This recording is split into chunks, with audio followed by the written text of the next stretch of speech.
Hello. I've just started a new part of the channel here today.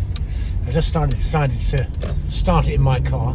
It's just going to be a little quick post about what I've posted on Instagram today, because what I do every day is well, not every day, but I try to do every day. I post a little thought for the day. And as an Alexander Technique practitioner, of course, thinking is very important. And today's post was obviously about thinking. And in fact, it was it was about rethinking.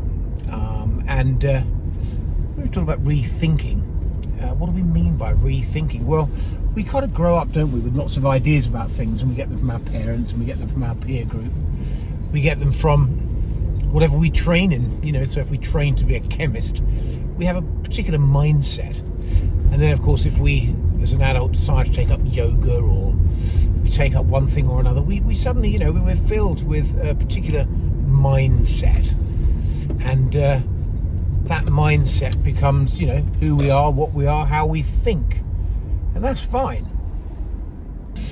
Okay, so that was a slight break there because, as you can see, the environment around has changed somewhat. Couldn't really talk and drive actually in that situation. But anyway, so going back to what we were talking about, is basically that, yes, rethink. That is the theme of the day. And what I'm talking about there is that, of course, as Alexander teachers, we are, doing body work. We certainly are. But it's very much about the kind of thinking that we do. And of course, the kind of thinking that we do is so easily influenced by, actually, when we look at it, quite a limited amount of different influences. Unless we are, of course, super traveled and super intellectual, which of course most of us are not.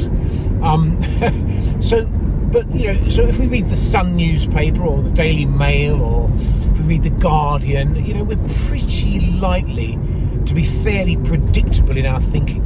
If we go to church, to a sort of Catholic church every Sunday, it's going to be pretty likely that the answers to certain questions are going to be, easy to work out.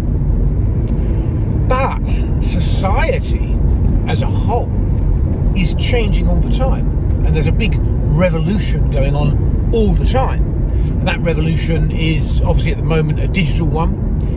People are able to do stuff online that they couldn't do before.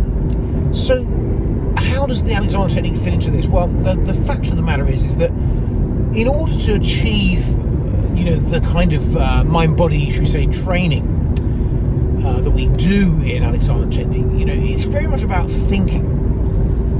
But what you find is that, like everything else, Alexander thinking can get stuck. It can be, I think this is the case, and therefore this is how it should be, and this is what I'm going to teach you. But actually, that's not right. Alexander Technique is in fact about freeing up, about not fixing muscle, but ultimately not fixing in our thinking, not fixing in the way that we feel things should be or how we are. Being adaptable. Of course, one of man's great assets is his adaptability. He can change his behavior according to his environment. A simpler sort of example of that is that if it starts raining, we can put on a raincoat rather than just get soaked through. And obviously these things like the Alexander Technique, in a way they are raincoats, aren't they? Because we put them on because they make us feel better. They protect us from certain stuff that's going to happen. But we must not, even within that, become fixed in our thinking. We need to adapt. And so today's Instagram post is all about the fact that we need to constantly be upgrading our thinking and rethinking the way that we understand the world, the way that we see things. And hopefully if we're freeing up the muscles, if we're doing our kind of what we call semi-supine, lying on the floor, stepping outside of our everyday sort of activities, mundane or otherwise, we're giving ourselves the opportunity to really think in a different way, not in a fixed way. I believe this and this is the way it should be. We constantly need to rethink. And of course, we need to rethink our own personal lives. But perhaps, the idea of rethinking can spread out into our understanding of all the important themes of the day. And then we can be more informed about what it is we want to do with our lives and how we want to influence perhaps others, conversation, when we're going to vote for one thing and another. And generally speaking, thinking is a great thing, you know, and we need to not get stuck. We must not get stuck in a particular kind of thinking, whether that's influenced by, you know, being an Alexander Technique practitioner or being a yoga teacher or being a reader of the Sun. You know, it doesn't matter. One thing you can be sure of, if you're relaxing and you're being a little bit more conscious about life, is that you can update and upgrade your thinking. It's just called rethink, and it's a very good thing to do. So that's the thought of today. Thank you. Bye bye.